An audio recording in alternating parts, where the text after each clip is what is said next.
छत्तीसगढ़ में कोरोना मरीजों का आंकड़ा तेजी से बढ़ रहा है। 24 घंटे में प्रदेश में 3,455 संक्रमित मिले हैं। अकेले रायपुर में 1,024 कोरोना पॉजिटिव केसेस आए हैं। रायपुर का संक्रमण दर अब 15% तक जा पहुंचा है, जबकि प्रदेश का संक्रमण दर 7.43% हो गया है। इसके अलावा दुर्ग में 463, रायगढ़ में 455, बिलासपुर में 372, कोरबा में 319, जशपुर में 179, जांजगीर में 177 संक्रमित मरीज मिले। इधर हाईकोर्ट में भी 3 स्टाफ पॉजिटिव पाया गया है। वहीं रायपुर, धमतरी, कोरबा और बिलासपुर में कोरोना से एक मरीज की मौत हो गई है। जांजगीर थाने के 4 पुलिसकर्मी भी पॉजिटिव पाए गए हैं। इधर कांकेर में 6 जवान सहित 25 लोग पॉजिटिव मिले हैं। जिला प्रशासन ने कोरोना संक्रमण फैलने के बाद इसे गंभीरता से लेते हुए कांकेर मेला अब बीच में ही बंद करा दिया गया है। गोरेला पेंड्रा मरवाही जिले के 6 से अधिक बच्चे कोरोना संक्रमित मिले हैं। ये सभी बच्चे आत्मानंद स्कूल मरवाही और डीएवी स्कूल के छात्र हैं, जिसके बाद जिले में सोमवार से 1 से लेकर 8वीं तक की कक्षाओं को बंद कर दिया गया है।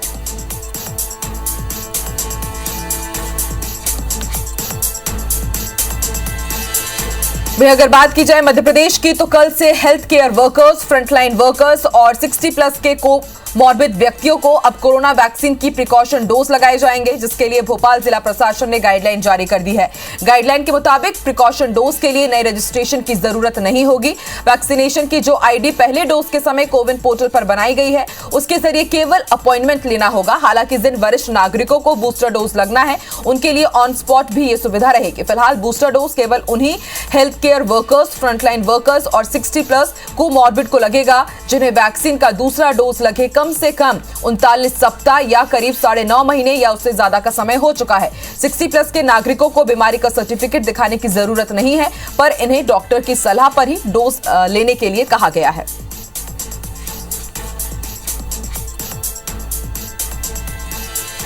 मध्य प्रदेश में कोरोना तेजी से बढ़ रहा है। प्रदेश में बीते 24 घंटे में कोरोना के 2,040 नए केस सामने आए हैं। इसके साथ ही अब प्रदेश में एक्टिव मरीजों की संख्या 6,849 हो गई है और प्रदेश की जो पॉजिटिविटी रेट है कोरोना संक्रमण की, वो 2.1% हो गई है और दिनों दिन बढ़ती जा रही है।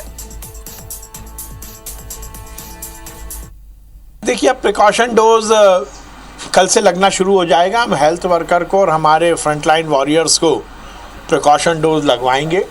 वैक्सीन तो सुरक्षा देगी ही, एक समय के बाद जब एंटीबॉडी डेवलप होता है तो वो पूरी तरह से सुरक्षा दे रही है।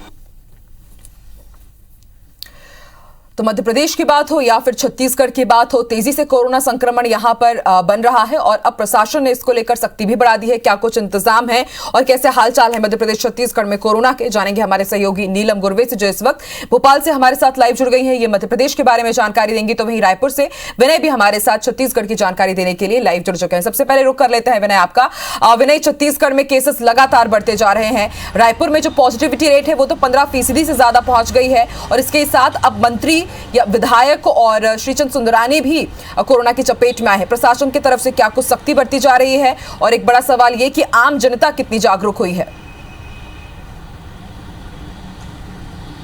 देखिए, 7.43% ये छत्तीसगढ़ का जो संक्रमण दर है। रायपुर उससे कहीं ज़्यादा है, दोगुना के पास है, 15% संक्रमण दर है। का बड़ी एक चिंताजनक विषय है ये। लेकिन अब इससे ये साबित हो जाता है कि बच्चे, युवा, जो महिलाएं, गृहिणियां हैं और इसके अलावा जो वीआईपी लोग हैं वो भी संक्रमित होने लगे हैं। आज ट्वीट करके सवेरे मंत्री रुद्र गुरु ने ये जानकारी दी है कि वे संक्रमित हो गए हैं। कल वो भिलाई में शपथ ग्रहण समारोह में गए थे, वहाँ पर उनकी तबीयत खराब हुई। कल उनकी जो एंटीजन टेस्ट हुआ था जिसमें वो संक्रमित पाए गए थे, इसके बाद RT-PCR जांच हुई, उसमें भी वो संक्रमित पाए हैं। उन्होंने ट्वीट कर जानकारी दी है कि ये हम संक्रमित हो गए और आसपास जो हमसे 1-2 दिन में लोग मिले वो भी अपनी कोरोना जाँच कराएं। इसके अलावा जो मंत्री बंगले के 7 कर्मचारी भी वो पॉजिटिव हुए हैं। अभनपुर विधायक रविंद्र चौबे वे भी संक्रमित हुए, उन्होंने ट्वीट करके जानकारी दी है और अपील की है कि लोग जो उनसे मिले जुले हैं उन्होंने अपनी जाँच कराएं। और इसके अलावा जो बीजेपी के रायपुर शहर अध्यक्ष है श्रीचंद सुंदरानी, वे भी संक्रमित हुए हैं। उन्होंने भी अपनी ट्वीट कर जानकारी दी है। 3-4 दिन पहले उनकी तबीयत खराब हुई थी, उन्होंने एंटीजन टेस्ट कराया था जिसमें रिपोर्ट निगेटिव मिली थी, लेकिन लक्षण के आधार पर RT-PCR टेस्ट हुआ था। कल शाम को उनकी रिपोर्ट आई और वो पॉजिटिव आया है। कहने का मतलब ये है कि बच्चे बूढ़े के साथ साथ में जो VIP लोग हैं वे भी संक्रमित हो रहे हैं। इधर जो वैक्सीनेशन की रफ्तार वो बढ़ाई जाने की कोशिश की जा रही है, क्योंकि बच्चों में संक्रमण आप देखेंगे तो गोरेला मुरैना मिरवाई हो, जसपुर हो, कांकेर हो, कोरबा हो, रायगढ़ हो, रायपुर हो, दुर्ग हो, भिलाई हो, राजनांदगांव, सभी जिलों में जो बच्चे संक्रमित मिल रहे हैं तो उनकी जो रफ्तार है वैक्सीनेशन की वो बढ़ाई जा रही है। 45% कल के डाटा के अनुसार 45% बच्चों ने अपना जो प्रथम डोज लगवा लिया था। इसके अलावा कल से रायपुर में जो हेल्थ केयर वर्कर हैं, फ्रंटलाइन वर्कर हैं और बुजुर्ग हैं, वो अपना कल से वैक्सीनेशन, इनका जो प्रिकॉशन डोज है वो लगेगा। 60 साल के लोग जो अधिक उम्र के हैं उनके साथ साथ कोमॉर्बिड होना जरूरी है। इसमें जो बताया गया था कि जो heart diseases, diabetes, blood pressure, bone marrow transplant, kidney dialysis और haemodialysis, cancer, sickle cell, HIV, ऐसे जो बीमारी से ग्रसित लोग हैं वो अपना जो बूस्टर डोज लगवा सकते हैं। उनको स्वास्थ्य विभाग की तरफ से मैसेज भेजा जाएगा और प्रदेश में जितने 60% जो लोग हैं उनमें से 20% जो गंभीर बीमारी से जो पीड़ित है। इसके अलावा 3 लाख के करीब में फ्रंटलाइन वर्कर है और 3 लाख के करीब में भी जो हेल्थ वर्कर है, इनको भी कल से जो वैक्सीनेशन की प्रक्रिया बूस्टर डोज की वो शुरू कर जाएगी। लेकिन उससे ज़्यादा जो चिंताजनक विषय है रायपुर के लिए, छत्तीसगढ़ के लिए, कि संक्रमण दौर रोकना, क्योंकि लगातार तेजी से बढ़ता जा रहा है। शुरुआत में ये प्राथमिक रूप से बात आई थी कि जो इसका ओमिक्रॉन का जो प्रसार होगा उसके इम्यूनिटी डेवलप होगी, एक हर्ड इम्यूनिटी समाज में बैठेगी। लेकिन 2-3 दिन पहले ही WHO ने ये कहा है कि जैसे ही हर्ड इम्यूनिटी डेवलप होगी, इसके अलावा जो वायरस अगर अधिक संक्रमित होता है, अगर संक्रमण का प्रसार तेज होता है तो वो नए रूप में वो कन्वर्ट हो सकता है। और कितना कन्वर्ट होगा, कितना उसके जो वायरस की असर दिखाएगा, ये कहना अलग होगा, नया रिसर्च करना पड़ेगा। लेकिन फिलहाल छत्तीसगढ़ बिल्कुल विनय, लगातार रिसर्च हो रहे हैं और रिसर्च में अलग अलग तरह के दावे किए जा रहे हैं और नई बातें हर रोज निकल करके सामने आ रही है। विनय, आप हमारे साथ बने रहिए। नीलम भी हमारे साथ बनी हुई है। नीलम, भोपाल के साथ ही पूरे मध्य प्रदेश में कोरोना संक्रमण की दर लगातार बढ़ती जा रही है और उसके साथ ही राहत भरी खबर यह है कि कल से प्रिकॉशन डोज की भी शुरुआत हो जाएगी। छात्रों को तो वैक्सीन की शुरुआत हो ही चुकी है, इसके साथ ही अब बूस्टर डोज की भी शुरुआत होने वाली है। प्रशासन की तरफ से क्या कुछ तैयारी और कोरोना संक्रमण जिस तरह से पैर पसार रहा है उसको लेकर के प्रशासन की तरफ से क्या कुछ तैयारी है? जी, सबसे पहले मैं यहाँ पर जानकारी देना चाहूंगी प्रिकॉशन डोज के बारे में। जैसा कि हम पता है कि कल से जो है प्रिकॉशन डोज की शुरुआत हो जाएगी और ये केवल उन्हीं हेल्थ वर्कर, फ्रंटलाइन वर्कर्स और 60+ के कोमॉर्बिड बुजुर्गों को लगाई जानी है जिन्हें सेकेंड डोज लगे हुए कम से कम 39 हफ्ते या फिर 9.5 महीने हो चुके हैं, ताकि जो गाइडलाइन आई है उसका ठीक तरीके से पालन हो जाए। अगर हम रजिस्ट्रेशन की बात करें तो रजिस्ट्रेशन करवाने की जरूरत यहाँ पर नहीं होगी। पहले डोज के दौरान में जो कोविन ऐप पर या कोविन पोर्टल पर ID बनाई गई है जिस नंबर से, उस पर ही लॉगिन करके अपॉइंटमेंट ले सकते हैं। साथ ही यहाँ बुजुर्गों के लिए सुविधा रखी गई है कि वो ऑन स्पॉट जाकर भी जो है वैक्सीनेट हो सकते हैं। जो भी उन्हें वैक्सीन लगाई गई है, कोवैक्सीन या कोविशील्ड, उसके मुताबिक सारी तैयारियां यहाँ पर कर ली गई है मध्य प्रदेश सरकार और स्वास्थ्य विभाग की ओर से। जो लिस्ट थी डोज लगवाने वालों की, उनको रिकंसाइल करके भी तय कर लिया गया है कि क्या कुछ टारगेट रहेगा।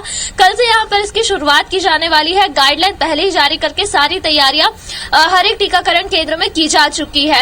वहीं अगर हम बात करें संक्रमण की तो काफी तेजी से मध्य प्रदेश में संक्रमण जो है बढ़ रहा है। एक्टिव केसों की संख्या अब 6000 के पार हो चुकी है और जो पिछले 24 घंटों में नए केस मिले हैं, 2000 से ज्यादा नए केस यहाँ पर दर्ज किए गए हैं।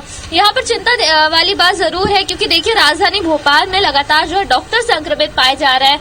अगर हम पिछले 3 दिनों के आंकड़े उठाकर देखते हैं तो 30 से ज्यादा डॉक्टर्स यहाँ पर संक्रमित पाए गए हैं। वहीं पिछले 24 घंटों में 12 डॉक्टर संक्रमित मिले हैं। वहीं 36 बच्चे हैं जो पॉजिटिव पाए गए हैं। तो ये एक जरूर चिंता वाली बात है कि जो डॉक्टर्स है, फ्रंटलाइन वर्कर्स है, वो पॉजिटिव मिलना शुरू हो गए हैं। बच्चे जिनकी इम्यूनिटी कमजोर होती है वो पॉजिटिव मिलना शुरू हो गए। हालांकि प्रदेश सरकार का ये कहना है कि राहत भरी बात यहाँ पर ये है कि जो मरीज है उनमें ज्यादातर मरीज होम आइसोलेशन में इलाजरत है और जो मरीज अस्पताल में भर्ती है उनकी हालत भी काफी हद तक ठीक है। 1% से ही कम ऐसे मरीज हैं जिन्हें ऑक्सीजन सपोर्ट की जरूरत पड़ रही है और ये व्यक्ति वो है जिन्हें पहले से ही किसी न किसी बीमारी ने घेर के रखा है, इसलिए उन्हें ज्यादा जो है इलाज की जरूरत पड़ रही है। बाकी स्थिति नियंत्रण में है। वहीं सीएम शिवराज ने कल भी समीक्षा बैठक लेकर के सभी जिला क्राइसिस कमेटियों को निर्देशित किया था कि वो अपने अपने जिलों के हिसाब से एक बार फिर से रिपोर्ट तैयार करें कि नियंत्रण में करने के लिए क्या कुछ उपाय किए जा सकते हैं। साथ ही जो अस्पताल है, कोविड केयर सेंटर है, वहां पे क्या व्यवस्था और इसकी पूरी रिपोर्ट बना करके सोमवार को अधिकारियों को सीएम के सामने पेश करनी है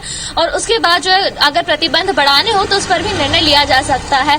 और लगातार यही बात की जा रही है कि मास्क न लगाने आने वालों के ऊपर कार्रवाई की जाए, प्रतिबंध जो फिलहाल लगे हैं यानी कि नाइट कर्फ्यू जो लगाया गया उसका कड़ाई से पालन किया जाए। तो यही सब जो है इन बातों पर ज्यादा जोर दिया जा रहा है ताकि संक्रमण जो है ना फैले। फिर भी हम देख रहे हैं बिल्कुल नीलम, प्रशासन लगातार कोशिश कर रहा है कि जो स्थितियां हैं वो कंट्रोल पर रहे, लेकिन जिस हिसाब से कोरोना के केसेस मध्य प्रदेश की बात हो या फिर छत्तीसगढ़ की बात हो, लगातार यहां पर ज्यादा मामले सामने आ रहे हैं। ऐसे में सरकार प्रशासन के साथ जिम्मेदारी आम जनता की भी हो जाती है कि वो भी सावधानी जरूर बरते, कोरोना से डरे नहीं, बस सावधानी बरतनी जरूरी है। शुक्रिया आप दोनों का पूरी जानकारी के लिए।